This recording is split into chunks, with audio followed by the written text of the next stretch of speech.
Year ending వచ్చేసరికి రకరకాల పొజిషన్లో అంటే ఎవరు టాప్ పొజిషన్లో ఉన్నారు సినిమా ఇండస్ట్రీలో కావచ్చు, వ్యాపారాల్లో కావచ్చు, ఇట్లా చూసుకుంటూ ఉంటారు.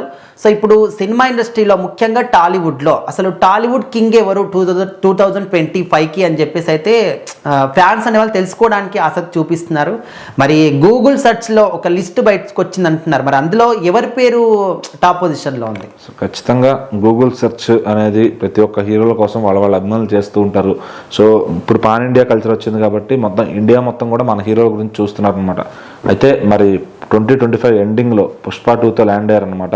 ఆ ల్యాండ్ అయ్యి తర్వాత దేశవ్యాప్తంగా ఆ సినిమా ఎన్ని రోజులు ఆడింది అంటే 2026 వచ్చినా కూడా ఇంపాక్ట్, అదే 2025 వచ్చినా కూడా ఇంపాక్ట్ పోలేదన్నమాట. సో ఆ పుష్ప 2 తీసుకొచ్చిన ఇంపాక్ట్ ఏమో కానీ ఖచ్చితంగా అల్లు అర్జున్ గారి పేరు అయితే మారుమోగింది దేశం మొత్తం కూడా. సో అందరూ గూగుల్ సెర్చ్ చేసి ఆయన టాప్లో అయితే నిలబెట్టారనమాట. సో అంతకుముందు ప్రభాస్ గారి హవా నడిచింది బాగా, ఈవెన్ కాన్స్ 1000 కోట్లు కొట్టినా కానీ సో ప్రభాస్ గారి హవా నడిచింది ఆ టైంలో. సో ఇప్పుడు ప్రభాస్ గారు ఏంటంటే కొంచెం సినిమాలు కొంచెం డిలే అవడం వల్ల ఆయన వెనకబడ్డారు. కల్కి తర్వాత చాలా గ్యాప్ తీసుకున్నారు. మరి గ్యాప్ రాకూడదు హీరోకి ఎప్పుడు కూడా. సో గ్యాప్ వస్తేనంటే మళ్ళీ పొజిషన్లు మారిపోతాయి. సో మళ్ళీ ఆయన 2వ స్థానంలోకి రావడం వచ్చింది. సో మహేష్ బాబు గారి గురించి చెప్పక్కర్లేదు. ఇక్కడ ఆయన ఎంత ఫ్యాన్ బేస్ ఉంటుంది ఏంటి, ఆయన రేంజ్ ఏంటి అని. సో ఆయన కోసం కూడా నిరంతరం సెర్చ్ చేస్తూ ఉంటారు అభిమానులు. ఆయన 3వ స్థానంలో ఉన్నారు. సో ఇంకా తర్వాత జూనియర్ ఎన్టీఆర్ గారు ఉన్నారనమాట. సో ఆయనకుండే ఫ్యాన్స్ ఆయన సెర్చ్ చేసేది. ఆయన కూడా వేరే డ్రాగన్ అనే సినిమా లైనప్ పెట్టారు. సో వార్ 2 సినిమా వచ్చింది. సో అటు హిందీ ఆడియన్స్ కూడా ఆయన చూడటం మొదలుపెట్టారు.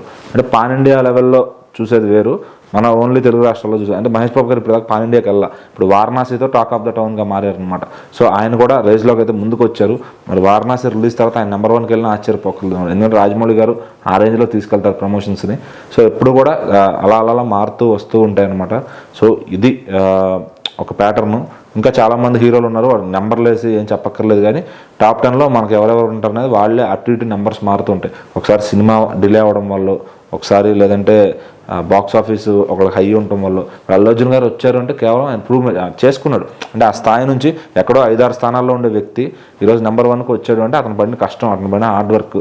సో అది ఆ గూగుల్ సెర్చ్ అనేది, ఆ ఇదనేది అంటే గూగుల్ సెర్చ్ కాదు, ఇప్పుడు IMDb లిస్టులు వస్తాయి, వాటిలో ఒకళ్ళ పేరు అటు ఇటు ఉండొచ్చు. ఎందుకంటే వాళ్ళ సర్వే అలా ఉంటుంది. సో మీరు ఏదైనా ఫర్ సపోజ్ కండక్ట్ చేశారనుకోండి, మీ సర్వేలో ఎక్కువ హీరో వస్తారని మీరు గెస్ట్ చేయలేరు. సో అట్లా ఉంటుంది. ఒక్కొక్క సందర్భాన్ని బట్టి, ఒక్కొక్క ఏరియాని బట్టి, ఒక్కొక్క ప్లాట్ఫామ్ బట్టి నెంబర్స్ అనేవి మారుతుంటాయి. మరి ఎక్కువ మంది చూసేది గూగుల్ కాబట్టి 2025 గాను గూగుల్ నెంబర్ 1 ఎవరు అంటే అల్లు అర్జున్ అని డిసైడ్ చేసేసి